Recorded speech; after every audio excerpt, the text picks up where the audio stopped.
A local writer and Little League coach says adults are ruining kids' sports. Hear how to tell if you are a parent or coach who's behaving badly.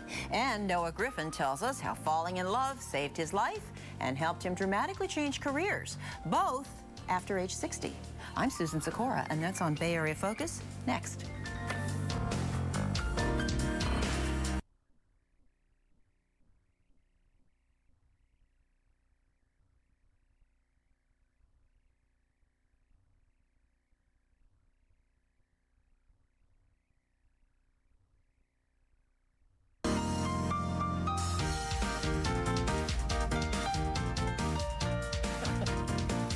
Welcome back. Noah Griffin has been a City Hall press secretary and later consulted and directed public information in the worlds of politics, education, and business.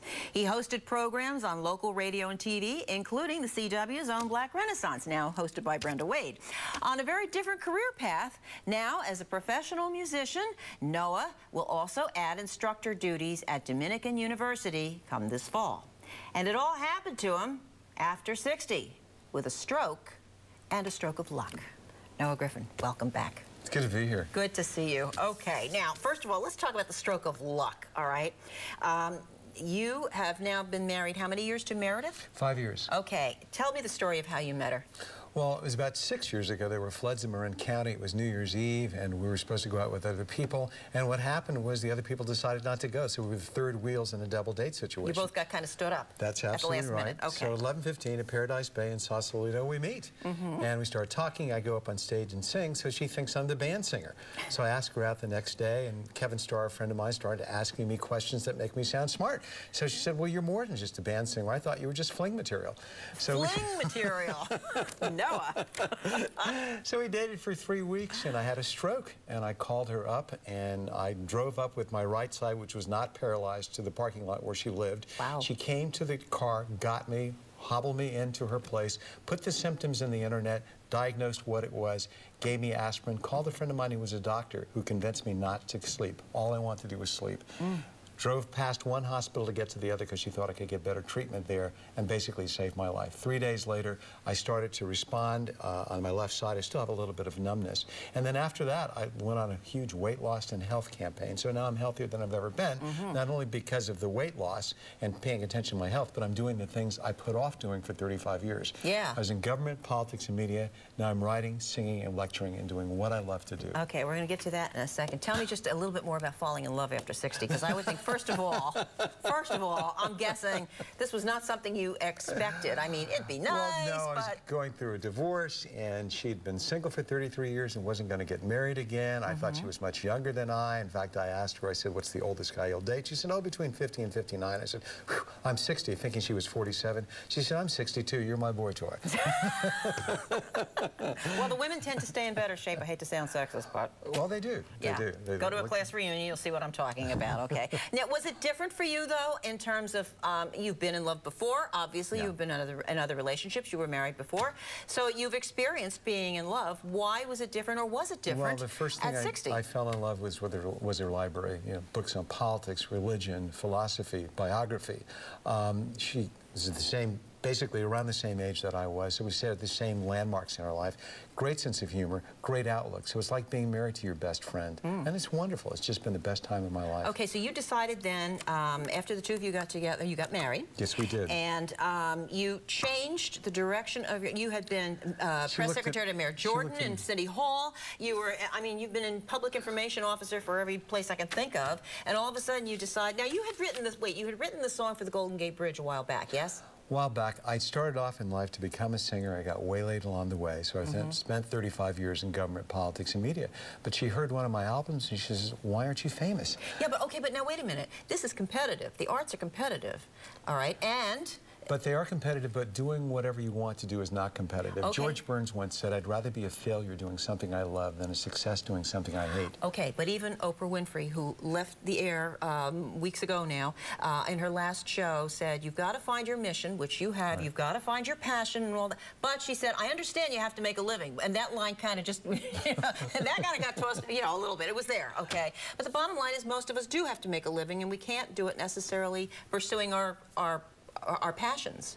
I've been lucky in that regard. You can either increase your income or decrease your outgo. And I've been able to decrease my outgo and live very simply and make a living doing what it is I enjoy doing. Okay, and one of those things you do also is you compose music as well as sing, and you composed a song for the San Francisco Giants. Yes, I have, and we're very proud of it. We love it a lot because it tells the history of the Giants. It also tells the various stadiums they've been in, the various players that have been there, and also the famous ball players that have come out of San Francisco. So we try and mention them all in there. We start with something that's kind of take me out to the ballpark-like, and then it goes into a rock theme. Let's hear a little bit of it.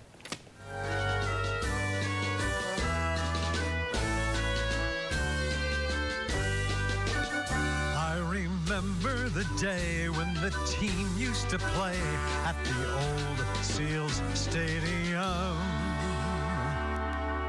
And at Candlestick Park, though the contrast was stark, we still had lots of fun.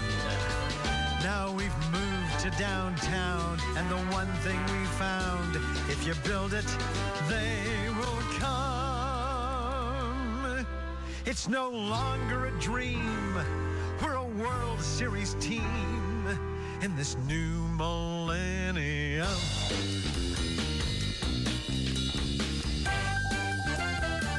Here at AT&T Park, we're playing down by the bay, right on the Embarcadero. Makes you smile and say, hey, you want to see giant baseball, better get out today to see. Okay, so now did you write this before or after the World Series No, victory? actually it was the first song ever to be performed at Pac-Bell Park. And so we had to change it 3 different times. Pac-Bell Park, SBC Park, now AT&T Park. And we changed the lyrics after they won the World Series, re-released it, and filmed the video. It has a little bit of Casey Wood Waltz with the Straw, the band You're played really on. good. You're really good. See, hey, 1-year music major in Trenton State College. Didn't go for nothing there, okay? All right, now you're going to be teaching a course come fall called Harlem Renaissance. Harlem Renaissance. The Harlem Renaissance at Dominican University Osher in San Lifelong Rafael. Learning Institute through Dominican University. Tell me what this course is about. It sounds wonderful. Well, it's going to be the music, the poetry, and the literature of one of the best times in African-American history, the 1920s.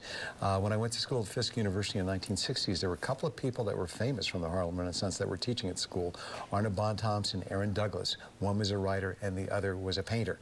And my father had lived through that period of time, and so I knew a little bit about it, but not as much as I did till I started to research it. It was actually civil rights by copyright. W.B. Du Bois and others thought if we can show the general public what we can do in the arts, then we can show that we're worthy of full citizenship, that people should look at us differently. And indeed they did in those particular areas. But the only thing that grew of its own was the jazz, because the jazz they thought was low rent. So the jazz came out of it intact. And so you had the great Ethel Waters, you had other folks that came out of that just really made a difference. Yeah. Louis Armstrong. You know, until I saw that jazz series, I thought Louis Armstrong just kind of piggybacked on, but he was one of the originators, one of the innovators of a whole new art form.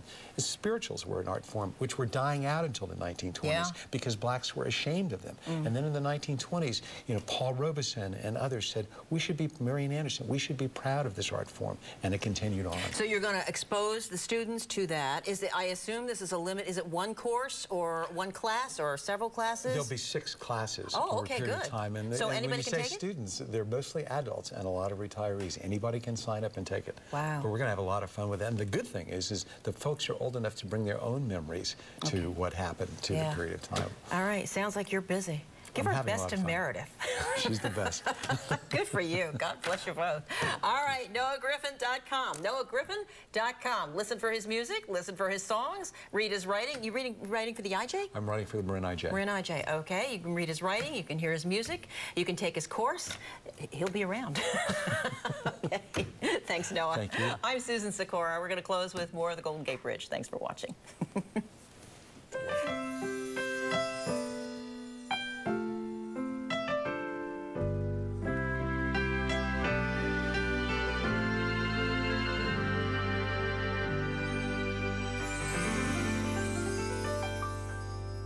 San Francisco is a story that's been told, but a part of it's unsung to my despair. There's more beauty to the eye left to behold, and it's magical to people everywhere.